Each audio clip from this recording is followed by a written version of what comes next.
আসসালামু আলাইকুম রহমতুল্লাহ বারাকাতুহু।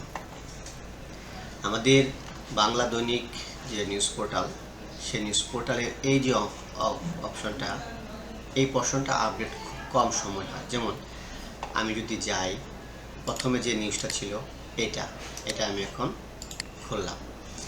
এটা কত সালে পোস্ট হয়েছে দেখুন। একটা ওয়েবসাইটের ঠিক মূল জায়গায় হচ্ছে এটি পোস্ট করা হয়েছে 24 ডিসেম্বর 2025, প্রায় 1 বছর আগে। এখানে আপডেট নিউজ দিতে হবে। কিভাবে? ধরুন এই নিউজটা খুব গুরুত্বপূর্ণ, সেটা দিতে হলে এখানে যে ক্যাটাগরিটা আছে স্লাইডার, এটা হচ্ছে স্লাইডার ক্যাটাগরি। এখানে স্লাইডার ক্যাটাগরি আপডেট করে দিতে হবে। দিলে আপডেটেড যে নিউজগুলো সেগুলো এখানে আসবে। আর যদি আপনার ইচ্ছাকৃতভাবে পুরনো নিউজ কোনো গুরুত্বের কারণে এখানে দিয়ে রাখেন, তাহলে সেটা আপনাদের ব্যাপার, আপনারা দিয়ে রাখতে পারেন, সমস্যা নেই। তবে আপডেটেড নিউজ দেয়া এখানে ভালো। এটাকে বলা হয় হিরো সেকশন। এটাই ওয়েবসাইটের প্রাণ। একটা মানুষ ওয়েবসাইটে এখানে লগ ইন করলে এই নিউজগুলি প্রথমে দেখে। আচ্ছা, এগুলো 1। 2 হচ্ছে এই যে দেখুন, আমার ফেসবুকের যে আইকনগুলো ছিল বা সোশ্যাল মিডিয়া, এগুলি হাইড হয়ে গেছে। কেন হাইড হয়ে গেছে? আপনারা একটা প্লাগইন ব্যবহার করেছেন। সেই প্লাগইনটা হচ্ছে যেটা দেয় ফটো কার্ড তৈরি করা হয়। যেমন এটা আমি যদি এটা ডিঅ্যাক্টিভেট করে দিই, তাহলে আমার আইকনগুলো এখানে আসে। তার মানে এই প্লাগইনে প্রবলেম। আচ্ছা,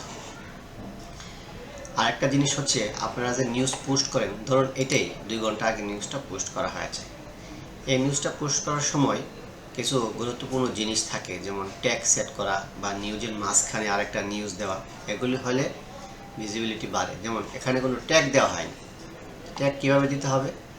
ট্যাগ দিতে হবে, আমি যদি এই নিউজটা সার্চ করে বের করি,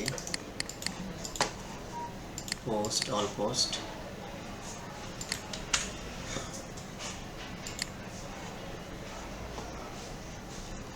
এই যে এই জিনিসটা, আমি এডিটে গেলাম। এডিটে যাওয়ার পর এখানে লেখা আছে ট্যাগ। এই নিউজটা যখন কেউ গুগলে সার্চ করবে, তখন সে কীভাবে পাবে? যে রূপগঞ্জে আত্মাকুয়া মসজিদ, আমরা রূপগঞ্জ দিতে পারি, রূপগঞ্জ আত্মাকুয়া মাদ্রাসা, কেউ যদি গুগলে লিখে সার্চ করে, তাহলে এই নিউজটা আসার পসিবিলিটি বাড়বে। অনেকে বার্ষিক শিক্ষা সফল লিখে গুগলে সার্চ করে। আমরা কি ট্যাগগুলো দিয়ে আপডেট করে দিলাম, আপডেট। আচ্ছা, ছবির ক্যাপশনে তো উপর নিল কে, যাই হোক। এখন যদি আমরা এই নিউজটা দেখি, তাহলে কি হবে? এই নিউজটার নিচে এই ট্যাগগুলো চলে আসলো। ট্যাগগুলো হলে হবে কি, যে এই রিলেটেড নিউজ যদি আরও কেউ দেখতে চায়, তাহলে সে, যেমন রূপগঞ্জ রিলেটেড নিউজ একটাই আছে। এখন রূপগঞ্জের আরও অনেক নিউজ নিশ্চয়ই পোস্ট হয়েছে। আমরা যদি এখানে রূপগঞ্জ নামে সার্চ করি,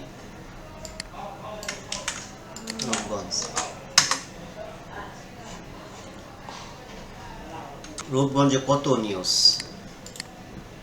কেউ যদি রূপগঞ্জ লিখে সার্চ করে, রূপগঞ্জ ট্যাগে ক্লিক করে, তাহলে তার সব নিউজ আসবে। কেউ না কেউ তো দেখবে। এই ক্ষুদ্র ক্ষুদ্র করে, বিন্দু বিন্দু করেই কিন্তু পাঠক বাড়ে। এই জিনিসগুলো আমাদের খেয়াল রাখতে হবে। আমি যদি এই নিউজটাকে এডিট করে আমি যদি এখানে রূপগঞ্জ নামে আবার একটা ট্যাগ দিয়ে দিই, হ্যাঁ, তাহলে একটা নিউজ পোস্ট করার পূর্ণতা পাই। এগুলো 1। 2 হচ্ছে, যেমন এই নিউজটা যদি কেউ পড়ে, এই নিউজটার মাঝখানে কিন্তু অন্য কোনো নিউজের লিঙ্ক নাই। এখন এই নিউজটা পড়তে গিয়ে যেন মানুষ আরেকটা নিউজ পড়ে, সেই সিস্টেম করতে হবে। যেমন আপনি নারায়ণগঞ্জ নিউজ, যেহেতু নারায়ণগঞ্জ দিয়ে এখানে সার্চ করেন, এখানে দিলে এই যে এখানে একটা লিঙ্ক আছে, ক্লিক করেন নারায়ণগঞ্জে, তাহলে নারায়ণগঞ্জে যত নিউজ আছে নারায়ণগঞ্জ হেডিং দিয়ে সব চলে আসছে। আপনি এটাই দেন, দেওয়ার পর এই যে ক্লিক করলে এখানে চলে আসলো। আপনি এখানে আবার লেখা দিতে পারেন, আরও পড়ুন, এটা আপনি ভুল করে দেন, দিয়ে আপডেট দেন। তাহলে হবে কি, এই নিউজটা পড়তে এসে মানুষ দেখবে, আরে নারায়ণগঞ্জের সন্ত্রাসী শুটার রিয়াজ গোয়েনঘাটে আটক, এই নিউজটা সে পড়বে। আমি যদি এখন আমাদের নিউজে যাই, তাহলে দেখবেন ওই নিউজটার মাঝখানে এই নিউজের লিঙ্কটা আছে। এই লিঙ্কগুলো জেনারেট করে দিতে হবে। একটা পোস্ট করার সময় একটু সময় দিতে হবে। নারায়ণগঞ্জে ক্লিক করলাম, তখন এই নিউজটার পেটে এই নিউজটা চলে আসলো। এখন এই নিউজটার ভিতরে যদি আবার এই নিউজটা দিয়ে দিই, এই নিউজটা এখন এডিটে যাব, গিয়ে আমরা এখানে এটা ক্লিক করব, করে লিঙ্ক, এখানে আমাদের ওই হেডিংটা নিয়ে আসলাম, এখানে সার্চ করলে চলে আসছে। আরও পড়ুন,